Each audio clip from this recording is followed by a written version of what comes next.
En 1977, Rocío Dúrcal grabó una escena erótica con otra mujer. La otra mujer era Bárbara Rey. La película se llamaba Me siento extraña y Rocío jamás la vio terminada, ni una sola vez en los 30 años que le quedaban de vida. Se negó a ir al estreno, se negó a hacer promoción, se negó a hablar de ella en entrevistas, la llamó el peor error de su carrera y la borró de su historia como si nunca hubiera existido. Pero existió y las consecuencias fueron demoledoras. Ese mismo año, mientras el escándalo destrozaba su imagen en España, su marido estaba en Filipinas haciéndose pasar por soltero, presentándose como un actor español disponible, acostándose con una actriz filipina que no tenía la menor idea de que él tenía esposa y 3 hijos aguardándolo al otro lado del mundo. Rocío lo descubrió, cruzó medio planeta en Navidad para enfrentarlo y lo perdonó. 30 años más tarde, cuando ella ya había muerto y no podía defenderse, él lo confesó todo en un libro. Sus propios hijos se enteraron de la infidelidad de su padre a través de las páginas de unas memorias que cualquiera podía adquirir en cualquier librería. Y hay más. 10 años después de aquella película, Juan Gabriel, el hombre que la había convertido en la reina de las rancheras, el compositor que le había dado los mayores éxitos de su vida, dejó de hablarle para siempre. La razón oficial fue un problema con un videoclip.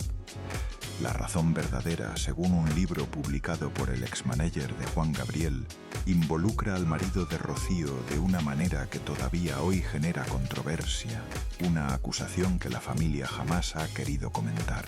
Su nombre era María de los Ángeles de las Heras Ortiz. Nació pobre en un barrio obrero de Madrid, en una familia de 6 hijos que apenas llegaba a fin de mes. Murió siendo la cantante española más vendida de toda la historia. 40 millones de discos, 35 de oro, 30 de platino. Y lo que ocurrió entre esas dos realidades es un crimen emocional que nadie pagó. Hoy vas a descubrir 4 cosas que casi nadie cuenta sobre Rocío Dúrcal. 4 secretos que la industria del espectáculo, su propia familia y ella misma intentaron sepultar durante décadas. Primero, la película lésbica que arruinó su carrera en el cine. ¿Por qué una mujer que no necesitaba dinero aceptó un papel así? ¿Qué ocurrió realmente en el rodaje? Y el rumor que circuló durante años sobre la reacción violenta de Junior cuando vio las escenas. Segundo, las memorias que su viudo publicó 2 años después de que ella falleciera, donde confesó una infidelidad de varios meses con una actriz filipina llamada Vilma Santos, un libro que sus propios hijos se negaron a presentar y que reveló propiedades ocultas en México que no figuraban en ningún testamento. Tercero, la noche que pasó en una cárcel franquista por defender los derechos de los actores.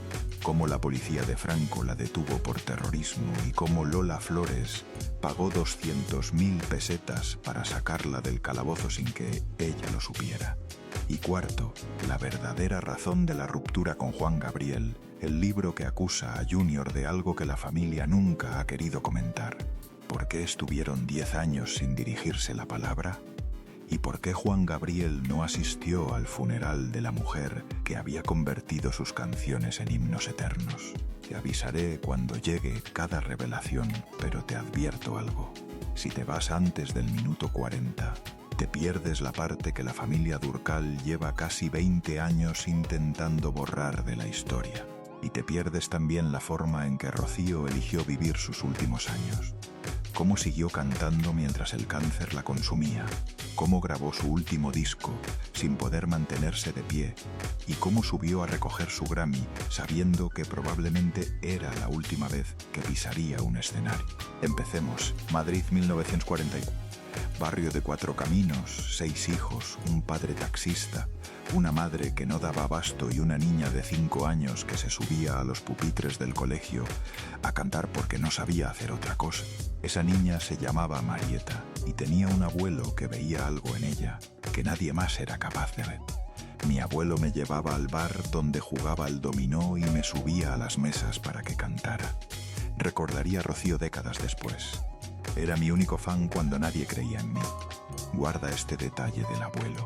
Lo vas a necesitar para entender por qué Rocío tomó ciertas decisiones que parecen incomprensibles. Y para entender la herida que su padre le dejó el día de su boda. Porque el padre de Marieta era otra historia. Tomás de las Heras quería que su hija fuera peluquera. Un oficio seguro. Nada de sueños, nada de escenarios. La vida era dura y había que ser práctico. El abuelo peleó con su propio hijo. Le dijo que estaba ciego si no veía el talento que tenía delante. Y a los 10 años, contra la voluntad del padre, llevó a la niña a un programa de radio llamado Conozca a sus vecinos. Fue el primer paso de un camino que nadie en esa familia podía imaginar. Durante 5 años, Marieta participó en todos los concursos que encontraba. Cantaba flamenco con la pasión de alguien que ha sufrido. Usaba nombres artísticos que cambiaba constantemente. Rocío Benamejí, Rocío Fiestas. Ninguno funcionaba hasta que llegó 1959. Marieta tenía 15 años. Seguía siendo delgaducha, casi frágil, pero cuando abría la boca se transformaba en otra persona. Esa noche, en un programa de televisión española llamado Primer Aplauso, cantó La Sombra Vendo y un hombre llamado Luis Sanz estaba viendo la televisión en su casa. Sanz era cazatalentos, uno de los más importantes de España, y lo que vio en esa adolescente delgada, con voz de terciopelo, le quitó el sueño. Al día siguiente llamó a la emisora, pidió nombre y dirección. Una semana después estaba en el pequeño apartamento de 4 caminos, explicándole a unos padres escépticos por qué su hija podía ser estrella. 2 semanas después Marieta ya no existía. Ahora se llamaba Rocío Dúrcal. Rocío se lo puso mi padre, explicaría ella más tarde. Decía que le recordaba al rocío de la mañana, a esas gotas que brillan cuando sale el sol. Para el apellido, Sanz tuvo una idea que parece inventada, pero es absolutamente real. Extendió un mapa de España sobre la mesa del salón. Le pidió a la adolescente que cerrara los ojos, que señalara con el dedo. El dedo cayó en un pueblo pequeño de Granada, un pueblo que nadie conocía, Dúrcal. Un nombre elegido al azar que se convirtió en leyenda. Tan famoso que hoy el pueblo tiene una estatua de bronce de ella en la plaza principal. Recuerda esto porque el azar va a aparecer varias veces más en esta historia, y no siempre para bien. A los 16 años, Rocío protagonizó su primera película, Canción de Juventud.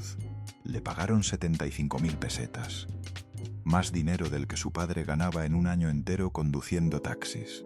El éxito fue inmediato y arrollador. España entera se enamoró de esa jovencita con cara de ángel y voz de terciopelo. Junto con Marisol, la otra niña prodigio del momento, Rocío se convirtió en el rostro del cine español de los 60. Las princesas del régimen franquista, películas familiares, canciones alegres, sonrisas perfectas, todo controlado, todo medido, todo diseñado para vender una España que no existía.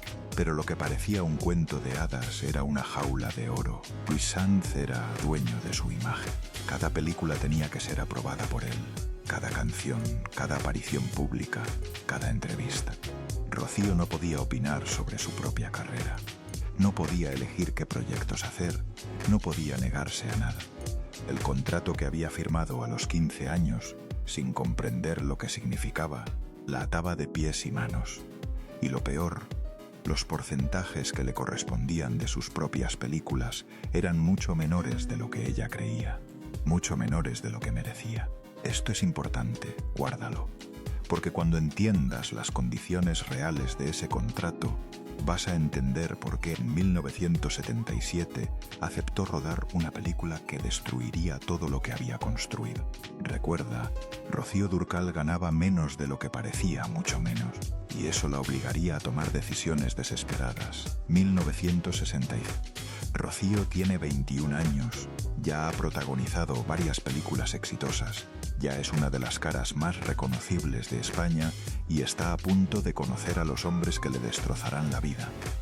Durante el rodaje de Más bonita que ninguna, conoció a un grupo de músicos contratados para componer las canciones de la película. Se llamaban Los Brincos, los Beatles españoles, 4 jóvenes atractivos y talentosos que representaban todo lo moderno, todo lo que el franquismo odiaba. pero no podía prohibir. Entre ellos había dos que destacaban, Juan Pardo y Antonio Morales, conocido como Junior. Rocío se enamoró, pero no de quien crees. Se enamoró de Juan Pardo, el líder, el carismático, el que todas las chicas querían y todos los chicos querían ser. Y Junior estaba saliendo con Marisol, la rival directa de Rocío, la otra princesa del cine español, la única que le hacía sombra. Piensa en eso un momento. Las dos estrellas más grandes del país, enamoradas de los dos músicos más famosos del momento. Parece el guión de una película que ellas mismas habrían protagonizado, pero la realidad fue mucho más complicada, mucho más humana, mucho más dolorosa. Ahora viene lo interesante, lo que nadie cuenta. Rocío comenzó a salir con Juan Pardo. Oficialmente eran novios. La prensa los fotografiaba juntos, parecían la pareja perfecta. Pero años después, cuando ya no había nada que perder, Rocío confesaría la verdad. Yo empecé a salir con Juan, pero me gustaba Antonio. Lo hice para que se fijara en mí. ¿Entiendes lo que estaba haciendo? Usó a Juan Pardo para darle celos a Junior. Una estrategia arriesgada que podía salir terriblemente mal, un juego peligroso con el corazón de varias personas. Y funcionó. Mientras tanto, Junior le había propuesto matrimonio a Marisol. Incluso compartieron un fin de semana romántico en Roma. Todo apuntaba a que se casarían, pero Marisol tenía un compromiso previo con el empresario Carlos Goyanes, un compromiso que iba más allá de lo sentimental, un compromiso que nadie podía romper. La boda con Junior nunca se concretó. Marisol eligió otro camino y entonces Rocío hizo algo que las mujeres de 1969 simplemente no hacían, algo que rompía todas las reglas de la época. Se declaró a Junior directamente, sin juegos, sin esperar a que él diera el paso, sin seguir las normas que dictaban cómo debía comportarse una señorita decente. La decidida Marieta resolvió la situación declarándose a Junior. Escribirían las crónicas de la época, escandalizadas y fascinadas a partes iguales. Juan Pardo se enteró de que su compañero de dúo le había quitado la novia, o más bien de que la novia había elegido a otro. El grupo Juan y Junior, que acababan de conformar tras dejar los brincos, se disolvió poco después. La amistad nunca se recuperó. El resentimiento duró décadas. A Rocío no le importó el precio. Había conseguido lo que quería. Quizá tú también has hecho algo así alguna vez. Ir a por lo que quieres sin importar las consecuencias. Arriesgar una amistad, una relación, una reputación por la posibilidad de ser feliz. Todos sabemos lo que es querer algo con tanta fuerza que estás dispuesto a pagar cualquier precio. Sabemos lo que es mirar a alguien y sentir que esa persona es tu destino, aunque el camino para llegar a ella esté lleno de obstáculos. Rocío lo sintió y actuó. No esperó a que la vida le diera permiso. No esperó a que las circunstancias fueran favorables. No esperó a que alguien le dijera que estaba bien hacer lo que estaba haciendo. Ella lo hizo y en ese momento parecía que había ganado. 15 de enero de 1970, boda en el monasterio de San Lorenzo del Escorial. Fue la boda del año en España. Todo el mundo del espectáculo quería estar presente. Lola Flores, que se convertiría en su comadre y salvadora. Carmen Sevilla, otra de las grandes estrellas del momento. Celia Gámez, leyenda de la revista musical. Todos menos una persona importante, el padre de Rocío. Tomás de las Heras se negó a ser padrino de su propia hija. Estaba convencido de que Rocío iba al altar embarazada. No era cierto, pero él nunca lo creyó. Nunca confió en que su hija pudiera casarse por amor y no por obligación. El padrino terminó siendo Jacinto, el hermano mayor de Rocío. La ceremonia fue hermosa, las fotos salieron perfectas, pero en el corazón de la novia había una herida que nunca cicatrizaría. 11 meses después nació Carmen, la primera hija, la prueba de que no había embarazo previo, la prueba de que el padre estaba equivocado. Pero Tomás de las Heras no pidió perdón, jamás admitió su error. Murió sin reconocer que se había equivocado con su propia hija. Guarda este detalle sobre el padre. Vas a ver cómo ese patrón de hombres que la decepcionan se repite una y otra vez. El padre que no confió en ella el marido que la traicionó, el amigo que dejó de hablarle. En 1974 nació Antonio, el segundo hijo. En 1979 Shaila, la benjamina. Junior hizo algo revolucionario para la época. Dejó su carrera musical para cuidar a los hijos, mientras Rocío trabajaba, cocinaba, limpiaba, llevaba a los niños al colegio.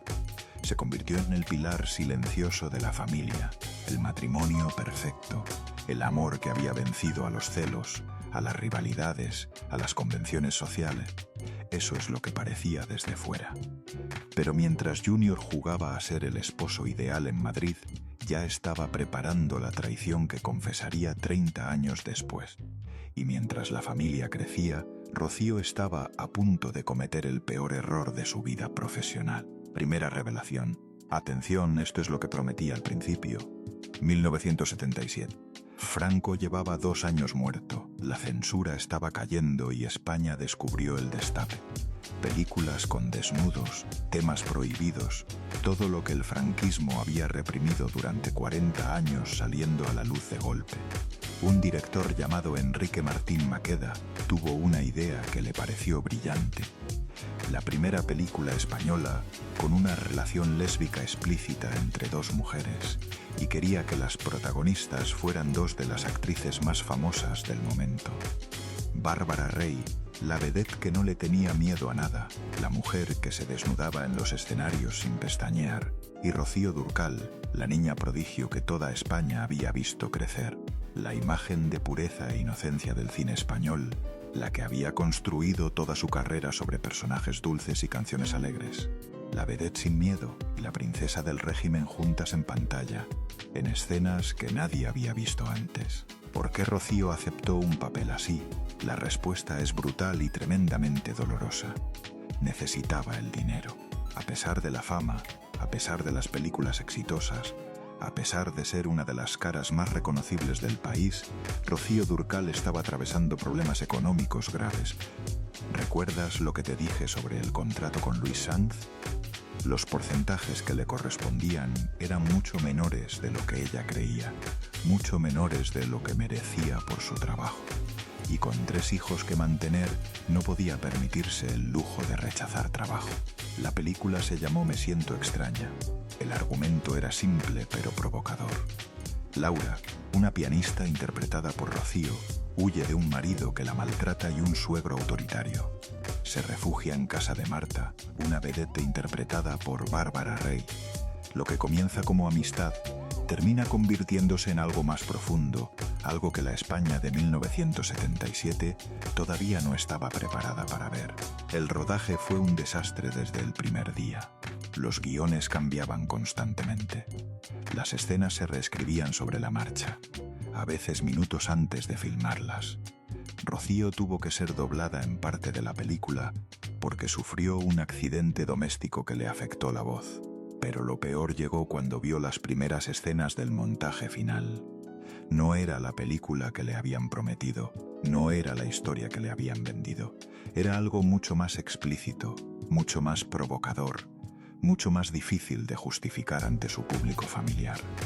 Las escenas entre ella y Bárbara Rey eran más largas de lo acordado, más intensas, más gráficas. Rocío se negó a seguir participando en la promoción. No fue al estreno y tomó una decisión que mantuvo hasta el día de su muerte. Jamás vio la película terminada. Me equivoqué al rodarla, dijo años después en una entrevista. Fue la única película de las casi 20 que protagonizó de la que se arrepintió públicamente, la única que quiso borrar de su historia. El escándalo fue brutal.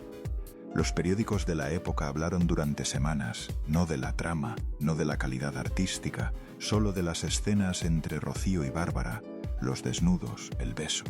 España no estaba preparada para ver a su niña prodigio en una situación así. Y aquí viene algo que nunca se confirmó oficialmente, pero que circuló durante años en los círculos del espectáculo. Se dijo que Junior la golpeó cuando se enteró del contenido real de la película, que hubo una pelea violenta en la casa familiar, que los gritos se escucharon en toda la urbanización. Nunca se probó. Rocío nunca habló de ello públicamente, pero la sombra de ese rumor los persiguió durante décadas. Lo que sí sabemos con certeza es que Me siento extraña terminó con la carrera cinematográfica de Rocío Dúrcal. Después de esa película, no volvió a protagonizar otra hasta su muerte. El cine español la había destruido. La imagen de niña prodigio que había construido durante 15 años se derrumbó en cuestión de semanas. Los productores dejaron de llamar, las ofertas desaparecieron. España la miraba diferente, pero México estaba a punto de salvarla y lo que vino después sería más grande que todo lo que había perdido. Ese mismo año Rocío viajó a Ciudad de México. Necesitaba alejarse del escándalo español, reinventarse lejos de los ojos que la juzgaban y conoció a un hombre que acababa de salir de la cárcel de Lecumberri. Se llamaba Alberto Aguilera Valadez. El mundo lo conocía como Juan Gabriel, el divo de Juárez, el compositor más prolífico de México, el hombre que escribía canciones como Quien respira. El encuentro fue casual. Un productor de Sony los presentó pensando que podrían colaborar en algo pequeño, un disco experimental, una prueba de concepto. Rocío dudaba profundamente. Ya hay grandes artistas en la ranchera, le dijo a Juan Gabriel en su primera reunión. Lola Beltrán, Lucha Villa, María de Lourdes. ¿Qué puedo aportar yo que ellas no tengan? Juan Gabriel la miró fijamente durante varios segundos. Después habló con esa seguridad que lo caracterizaba. Tú tienes algo que ellas no tienen. El dolor de una mujer que ha sufrido de verdad. Y eso se escucha en tu voz. No importa lo que cantes, se escucha. Tenía razón y los siguientes 30 años lo demostrarían. Ese mismo año grabaron Rocío Dúrcal canta a Juan Gabriel. El álbum fue un éxito moderado en México, suficiente para que la industria se fijara en ella, suficiente para que siguieran trabajando juntos. Durante los siguientes 7 años, disco tras disco, Rocío fue conquistando territorio. Primero México, después toda Centroamérica, luego Colombia, Venezuela, Argentina. Finalmente los millones de latinos que vivían en Estados Unidos. Pero antes de contarte cómo se convirtió en la reina de las rancheras, necesito contarte lo que Junior estaba haciendo mientras su esposa conquistaba México, porque aquí viene algo que no te esperas. Tercera revelación. Sí, me estoy saltando la segunda. Vas a entender por qué en unos minutos. 1978. Un año después de Me siento extraña, Rocío está en México grabando discos. Su carrera despega como nunca antes. Los escenarios se llenan, los discos se venden. El futuro parece brillante. Junior está en Filipinas. Había viajado al país donde nació para hacer películas como actor. Una oportunidad de retomar su propia carrera, de demostrar que él también podía brillar, de ser algo más que el marido de Rocío Dúrcal. Los productores filipinos le dieron un consejo que parecía inofensivo. Preséntate como soltero. A la gente le gusta verte disponible. Es mejor para la promoción de las películas.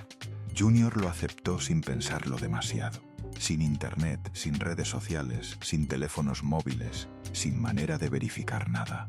Era increíblemente fácil inventar una vida nueva al otro lado del mundo. Nadie en Filipinas conocía a Rocío Dúrcal. Nadie sabía que ese actor español guapo y carismático tenía esposa y 3 hijos aguardándolo en Madrid.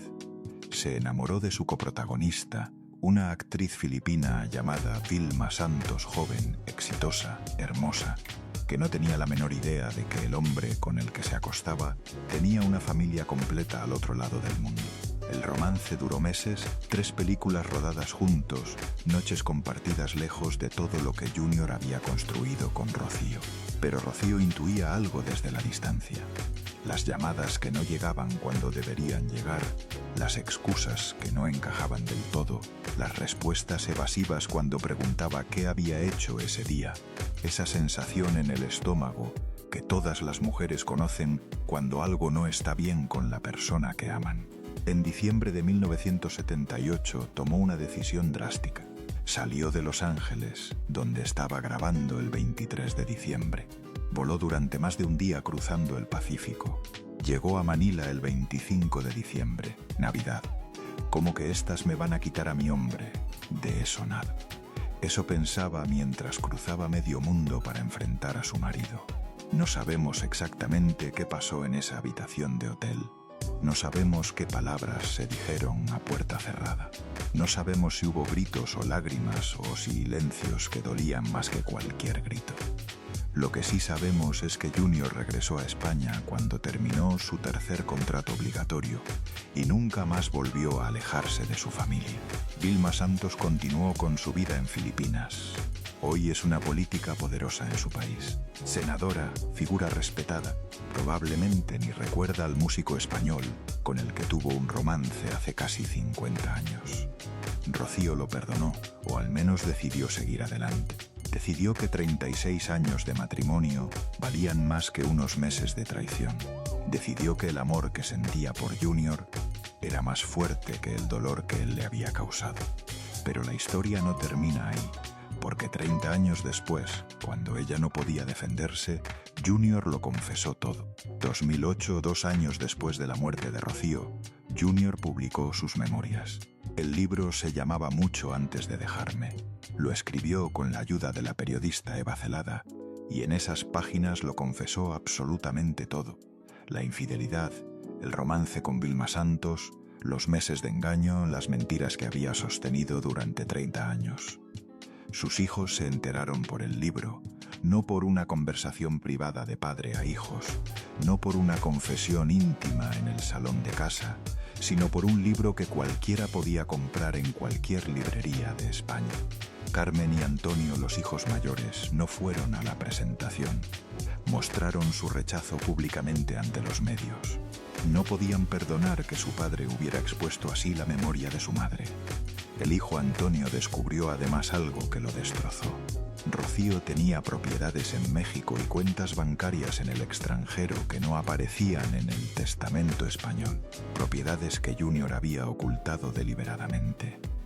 El patrimonio real de la familia era mucho mayor de lo que los hijos creían. La familia se fracturó por completo. Junior cayó en una depresión profunda de la que nunca salió. El alcohol se convirtió en su único refugio. Su desayuno dejó de ser café con leche. Era vino tinto. Empezaba a beber antes de que saliera el sol. No le encuentro sentido a la vida sin Marieta, confesó en una entrevista con la revista Hola. He echado muchísimo de menos a mi mujer, y más cuando estoy solo en casa, que es casi todo el tiempo. Ahora más bien pienso, ¿cuándo será mi turno? Imagina eso por un momento. Confesarle al mundo entero que estás esperando la muerte, que cada día sin la mujer que amaste es un día de más que no quieres vivir. Quizá tú también has sentido ese vacío alguna vez, perder a alguien que era tu todo, despertar cada mañana y recordar que ya no está, extender la mano en la cama y encontrar solo sábanas frías. Junior lo sintió cada día durante 8 años. El 15 de abril de 2014, el jardinero de la casa de Torrelodones llegó a trabajar como cada mañana. La puerta principal estaba cerrada por dentro. Nadie respondía al timbre ni a los golpes. Tuvo que forzar la entrada. Encontró a Junior en su cama sin vida. Los médicos certificaron muerte natural. Un infarto agudo de miocardio, dijeron los papeles oficiales. Pero todos los que lo conocían sabían la verdad que ningún certificado médico podía reflejar. Antonio Morales Jr. murió de amor, de un corazón que no pudo seguir latiendo sin Rocío. Shaila, la hija menor, publicó un mensaje que lo resumía todo. Ahora podréis estar juntos toda la eternidad. Sé que ella te está esperando. Si esta historia te está moviendo algo por dentro, suscríbete a Detrás de la Fama y activa la campanita para no perderte ninguna de estas historias. Pero todavía no te he contado lo de Juan Gabriel y eso es lo más turbio de todo. Segunda revelación. Ahora sí, lo que has estado esperando. Durante casi una década, Juan Gabriel y Rocío fueron inseparables. 10 álbumes juntos, giras internacionales que llenaban estadios en toda Latinoamérica. Canciones que se convirtieron en himnos de toda una generación. Rocío fue como un alma gemela, diría Juan Gabriel en una entrevista. Una amiga como ella es para siempre, y es lo más cerca que he estado de un amor eterno. En 1984, Canta a Juan Gabriel volumen 6 vendió 5,5 millones de copias. Uno de los 10 discos más vendidos en toda la historia de México. Más que cualquier álbum de rock internacional. más que artistas con maquinarias promocionales gigantescas. Costumbres, amor eterno, déjame vivir, fue un placer conocerte. Canciones que todavía suenan en cada funeral, en cada cantina, en cada corazón roto de Latinoamérica. Canciones que México adoptó como propias, aunque las cantara una española.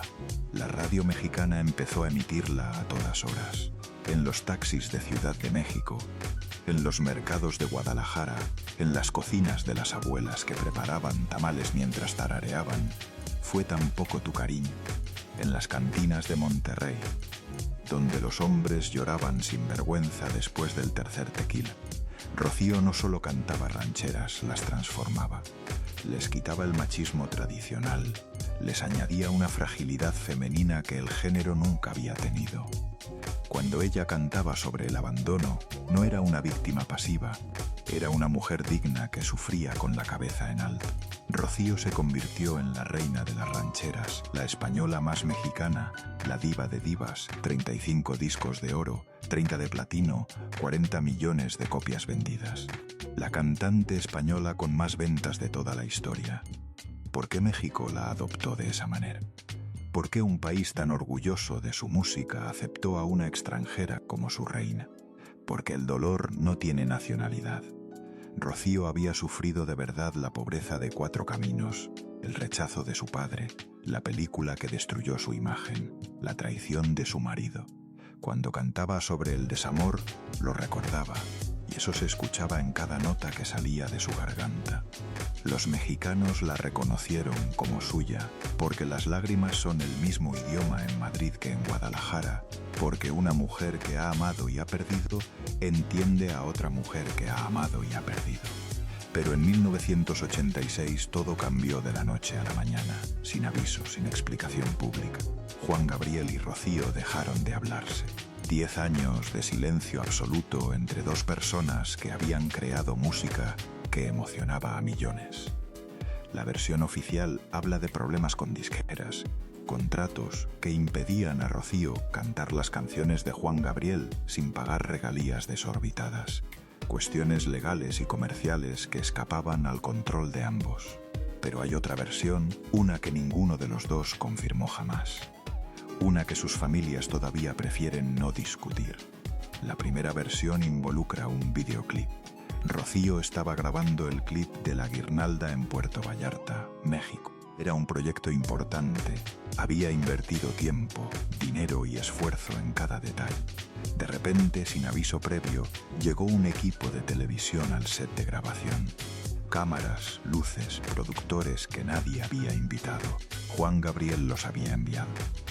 Quería grabar material para un programa especial de televisión, sin avisar a Rocío, sin pedir permiso, como si el trabajo de ella fuera suyo para usar como quisiera.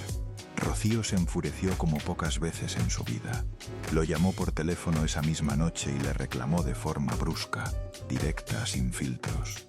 Juan Gabriel se ofendió profundamente. Ninguno de los dos pidió disculpas, ninguno cedió. Pero hay otra versión mucho más oscura, una que apareció en un libro publicado por Joaquín Muñoz, ex-manager de Juan Gabriel durante años. Según Muñoz, la ruptura no tuvo nada que ver con videos, ni con disqueras, ni con derechos de autor. La ruptura fue por Junior. El libro afirma que Juan Gabriel estaba enamorado de Antonio Morales, del marido de Rocío, y que ella los encontró juntos en una habitación en circunstancias comprometedoras. Esta versión fue rebatida de inmediato por el productor musical Gustavo Farías, quien conocía a los 3 protagonistas desde hacía décadas. No se hablaban, pero se respetaban, dijo Farías. Nunca hubo nada de lo que Muñoz afirma. Es ficción pura. La verdad probablemente murió con ellos. Juan Gabriel falleció en 2016. Rocío en 2006, Junior en 2014. Ya no queda nadie vivo que pueda confirmar o desmentir lo que realmente ocurrió entre esos 3. Lo que sí sabemos con certeza es que estuvieron 10 años sin hablarse. En 1997 intentaron reconciliarse públicamente. Grabaron un álbum llamado Juntos otra vez. El título lo decía todo, o eso parecía decir, pero la reconciliación fue solo profesional, pura fachada para las cámaras y los periodistas. En el estudio grababan sus partes por separado. Fuera del estudio apenas cruzaban palabra. El productor del disco lo confirmó años después. Trabajaban en turnos distintos para no tener que verse la cara. Quizá tú también sabes lo que es eso, intentar arreglar algo que ya está roto para siempre, fingir delante de otros que todo está bien cuando por dentro sabes que nunca volverá a ser lo mismo. El 25 de marzo de 2006, Rocío murió de cáncer en su casa de Torrelodones. Juan Gabriel no fue al funeral. Un mes y medio después, cuando las cámaras estaban mirando, organizó un homenaje público masivo en su memoria. Cantó todas las canciones que ella había hecho famosas. Habló de lo mucho que la quería. Derramó lágrimas delante de miles de personas. Shaila Durkal, la hija menor de Rocío, no pudo contenerse ante lo que consideraba una hipocresía insoportable. Declaró públicamente a los medios: «Me parece poco fiel que le haga un homenaje cuando nunca le mandó ni un mensaje ni una llamada a mi madre mientras estaba enferma». Juan Gabriel murió 10 años después, en agosto de 2016, en una habitación de hotel en California, solo, sin haberse reconciliado de verdad con la mujer que había convertido sus canciones en himnos eternos. Sea cual sea la verdad sobre lo que pasó entre ellos tres, Rocío, Junior, Juan Gabriel, se la llevaron a la tumba. Antes de llegar al final, necesito contarte algo que sucedió en 1975, 2 años antes de Me Siento Extraña, 2 años antes de México, porque Rocío Durkal no fue solo cantante y actriz, también fue activista y casi le cuesta la libertad. España, febrero de 1975. Franco todavía gobernaba con mano de hierro. Las condiciones laborales de los actores españoles eran miserables, sin contratos dignos, sin seguridad social, sin vacaciones, sin derechos básicos que cualquier trabajador debería tener. Un grupo de actores decidió que ya era suficiente. Querían organizarse, querían negociar mejores condiciones, querían que los trataran como profesionales, no como marionetas del régimen. Rocío Durkal se unió a ellos sin dudarlo un segundo. No solo se unió, fue elegida como una de los 11 representantes que liderarían la huelga. La llamaron la Comisión de los 11, 11 personas que ponían su carrera y su libertad en juego por defender a todo un gremio. Pilar Bardem, la actriz que años después sería madre de Javier Bardem, lo recordaría en sus memorias. Solo me fío de mi comadre, la Marieta, o sea, la Durkal, que es a la que conozco. Si ella dice que hay que hacer huelga, yo la sigo. El 8 de febrero de 1975, la policía franquista irrumpió en una asamblea en el Teatro de Bellas Artes de Madrid. Detuvieron a varios miembros de la comisión, entre ellos a Rocío Durkal. La llevaron directamente a la cárcel. La amenaza era clara como el agua. Si no detenían la huelga de inmediato, serían procesados por terrorismo y crimen organizado. En la España de Franco, eso significaba años de prisión o algo mucho peor. Rocío pasó la noche en el calabozo. Se negó a recibir llamadas. Quería quedarse con sus compañeros. Quería demostrar que no tenía miedo, que no la iban a intimidar. Pero alguien más tenía otros planes. A la mañana siguiente, una mujer se presentó en la Dirección General de Seguridad de Madrid.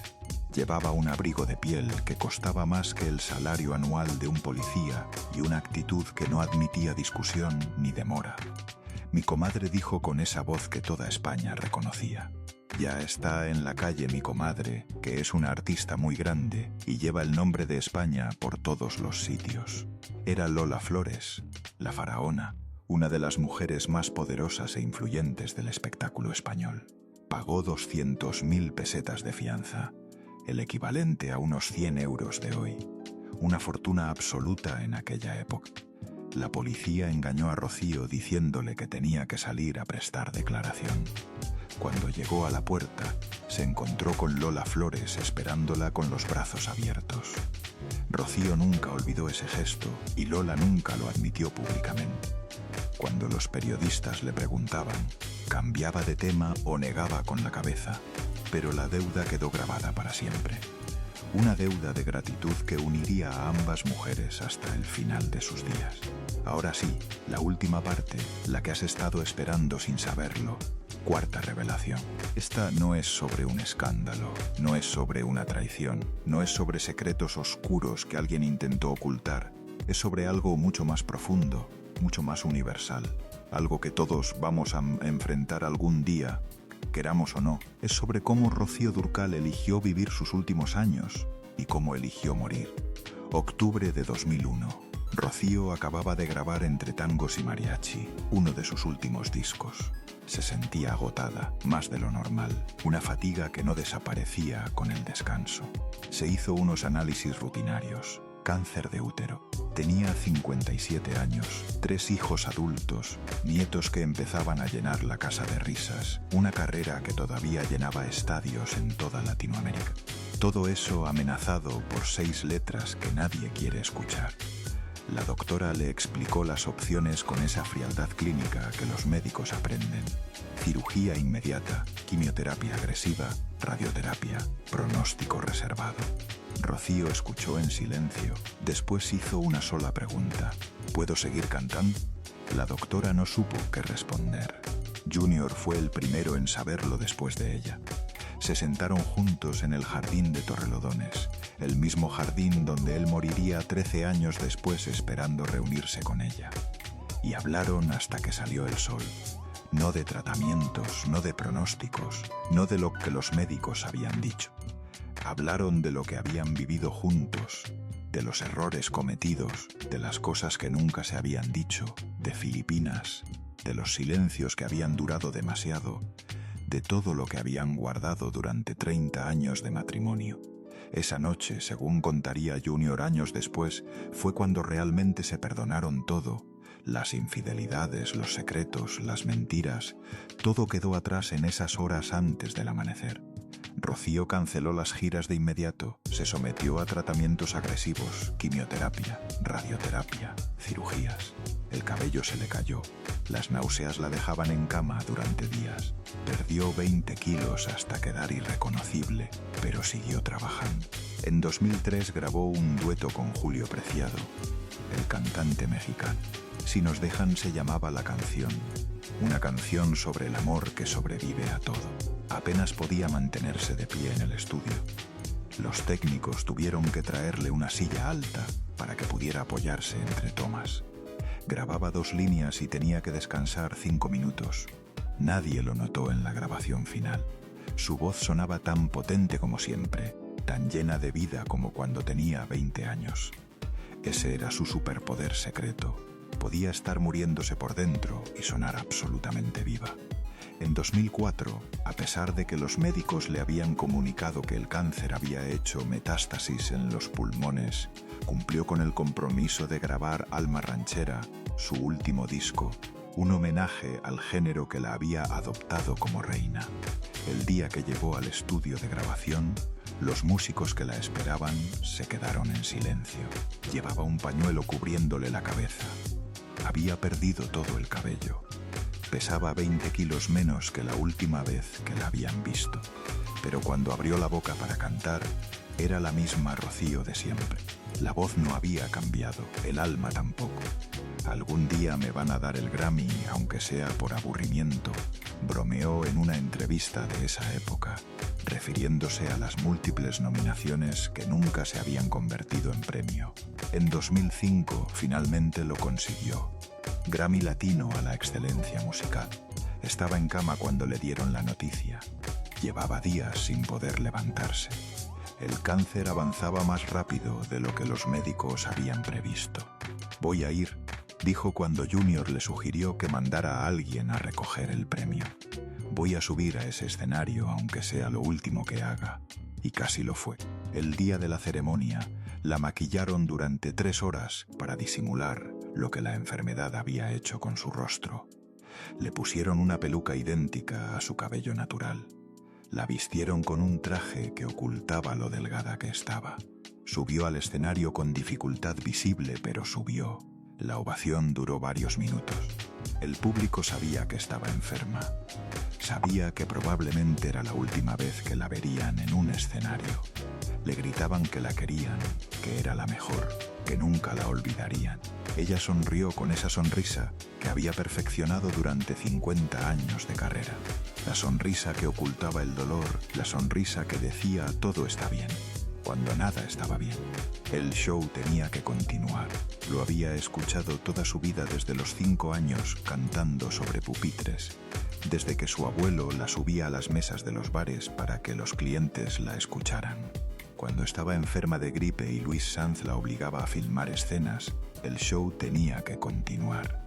Cuando Me siento extraña destruyó su imagen y tuvo que reinventarse desde cero en México, el show tenía que continuar.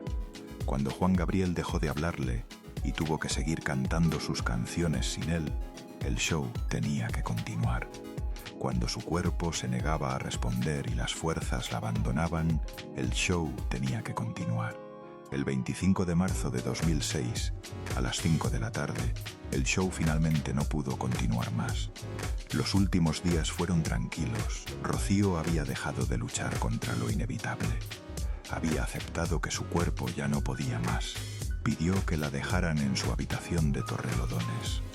No quería hospitales, no quería máquinas. Quería morir en su cama con las cortinas abiertas para ver el jardín que tanto amaba. Junior no se separó de ella ni un minuto durante esos últimos días. Le sostenía la mano mientras dormía. Le leía poemas cuando estaba despierta. Le cantaba bajito las canciones que ella había hecho famosas, con esa voz quebrada de hombre que sabe que está perdiendo lo único que le importa. Carmen llegó primero, después Antonio. Shaila fue la última, corriendo desde un concierto en México que canceló sin pensarlo 2 veces. Los 4 estaban ahí cuando Rocío abrió los ojos por última vez. Los miró uno por uno, sonrió y se fue. Tenía 61 años. Durante el funeral en España, el Mariachi Real de Jalisco cantó Amor Eterno junto al féretro, la canción que Juan Gabriel había escrito para su madre muerta, la canción que Rocío había convertido en el himno de todos los que han perdido a alguien. Pero su última voluntad demostró algo que todos sabían, pero pocos admitían. Pertenecía a 2 países por igual. Pidió que sus cenizas fueran divididas en 2 partes exactas. La mitad se quedó en España, en el mirador de su casa de Torrelodones, ese lugar donde el viento siempre sopla y donde Junior pasaría 8 años mirando el horizonte esperando reunirse con ella. La otra mitad viajó a México, a la Basílica de Guadalupe, el santuario más importante del país, que la adoptó como hija propia.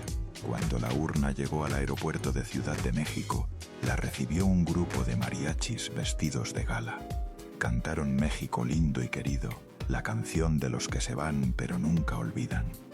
Miles de personas hicieron fila durante horas para despedirse. Mexicanos de todas las edades y condiciones que lloraban a una española como si fuera de los suyos, como si hubiera nacido en Jalisco o en Michoacán en vez de en un barrio obrero de Madrid. Carmen, la hija mayor, tomó el micrófono frente a la basílica con los ojos llenos de lágrimas. Les dejamos aquí un pedacito de ella para que nos la cuiden, la quieran mucho y le traigan flores. Hoy, casi 20 años después de su muerte, la familia Durcal Morales sigue fragmentada por las heridas que nunca cicatrizaron. Carmen Morales, la hija mayor, trabaja como actriz en España. Guarda celosamente los diarios que su madre escribía durante sus largas giras por América. Diarios donde Rocío volcaba todo lo que no podía decir en público. Sus miedos, sus frustraciones, sus secretos más íntimos. Nunca se publicarán, ha dicho Carmen con firmeza en cada entrevista donde le preguntan. Son absolutamente privados. Si mi madre hubiera querido publicar su vida, lo habría hecho ella misma. Esos diarios son el último misterio de Rocío Durcal. ¿Qué escribió sobre Juan Gabriel? ¿Qué escribió sobre la infidelidad de Junior? ¿Qué escribió sobre Me siento extraña? Probablemente nunca lo sabremos. Antonio Morales, hijo, se alejó por completo del mundo del espectáculo. Gestiona restaurantes y un concesionario de coches de alta gama en Madrid. En 2020 fue hospitalizado gravemente por coronavirus. Las secuelas pulmonares todavía lo acompañan. Casi nunca habla de su madre en público. Shaila Durcal, la benjamina, es la única que siguió los pasos artísticos de su madre. Canta rancheras con la misma pasión. Vive entre España y México igual que Rocío. Lleva el apellido artístico como un homenaje permanente a la mujer que le enseñó todo. Mi madre me dijo algo antes de morir. Ha contado Shaila en entrevistas. Me dijo, el escenario es el único lugar donde puedes ser completamente tú misma. Nunca lo abandones. Shaila no lo ha abandonado. El chalet de Torrelodones, donde Rocío vivió sus últimos años luchando contra el cáncer y donde Junior falleció 8 años después esperando reunirse con ella, fue vendido recientemente. Los 3 hermanos finalmente acordaron deshacerse del lugar que guardaba tantos recuerdos, demasiados recuerdos dolorosos. El nuevo propietario no sabe o no le importa que en ese jardín una mujer y un hombre se perdonaron todo durante una noche antes de que ella empezara a morir, que en esa habitación un hombre esperó durante 8 años a que llegara su turno, que entre esas paredes se vivió una de las historias de amor más complicadas y auténticas del espectáculo español. Y Amor Eterno, la canción que Juan Gabriel escribió para su madre muerta y que Rocío convirtió en himno universal, sigue sonando en cada funeral de Latinoamérica, en cada despedida, en cada momento en que alguien necesita expresar un dolor que no encuentra palabras suficientes. Rolling Stone la incluyó en la lista de los 200 mejores cantantes de toda la historia de la música, puesto 139, por delante de Bono, de Christina Aguilera, de Barbra Streisand, por delante de nombres que parecían intocables. La revista escribió que Durkal tenía una manera única de combinar la cálida suavidad de su mezzosoprano con un canto intenso y oscuro en los momentos más destacados de su carrera. Pero ninguna lista, ningún premio, ningún reconocimiento puede capturar lo que Rocío Dúrcal significó para millones de personas en 2 continentes. Fue la niña que venció la pobreza con talento y determinación. La mujer que sobrevivió al escándalo que habría destruido a cualquier otra. La artista que conquistó un país que no era el suyo y lo hizo amarla como a nadie. La esposa que perdonó lo imperdonable porque el amor verdadero perdona. La madre que trabajó hasta el último día de su vida para dejar algo a sus hijos. Y fue sobre todo una voz que hacía llorar a los mexicanos con canciones de desamor, que les recordaba a sus madres ausentes, a sus amores perdidos, a todo lo que dejaron atrás cuando la vida los obligó a seguir adelante. Una voz que todavía suena en las radios de los taxis de Ciudad de México, en las cocinas de las abuelas que preparan tamales, en las cantinas donde los hombres beben tequila y no tienen vergüenza de llorar. María de los Ángeles de las Heras Ortiz nació pobre en un barrio obrero de Madrid. Una niña más entre millones, sin ningún privilegio, sin ninguna ventaja, sin ninguna conexión que le abriera puertas. Murió siendo la cantante española más querida de México. Una leyenda, un mito, un nombre que seguirá resonando mientras existan corazones rotos que necesiten consuelo. Y entre esas 2 realidades, la niña pobre de 4 caminos y la reina de las rancheras vivió una vida que tuvo de todo. Amor y traición, éxito y fracaso, lealtad y abandono, gloria y vergüenza, enfermedad y fortaleza. El show siempre tuvo que continuar hasta que su cuerpo dijo que no podía más. Si esta historia te removió algo por dentro, si sentiste algo mientras la escuchabas, suscríbete a Detrás de la Fama y dale a la campanita ahora mismo, porque hay más historias como esta esperando ser contadas. Historias de artistas que el público amó sin conocer lo que sufrían en privado. Historias de familias que parecían perfectas y escondían secretos devastadores. Historias de personas que tuvieron que elegir entre su carrera y su dignidad, entre el amor y la verdad, entre lo que querían y lo que podían tener. La próxima semana, Juan Gabriel, el hombre que escribió Amor Eterno, pero nunca pudo cantarla completa sin quebrarse. Lo que realmente pasó entre él y Rocío. La verdad sobre su sexualidad que él mismo nunca quiso confirmar y los secretos que se llevó a la tumba cuando murió solo en una habitación de hotel en California a las 3 de la madrugada, sin nadie que le sostuviera la mano. Esa historia es todavía más oscura que esta y también más triste. Si no quieres perdértela, suscríbete a Detrás de la Fama. que es gratis y nos ayuda a seguir contando estas historias. Nos vemos ahí.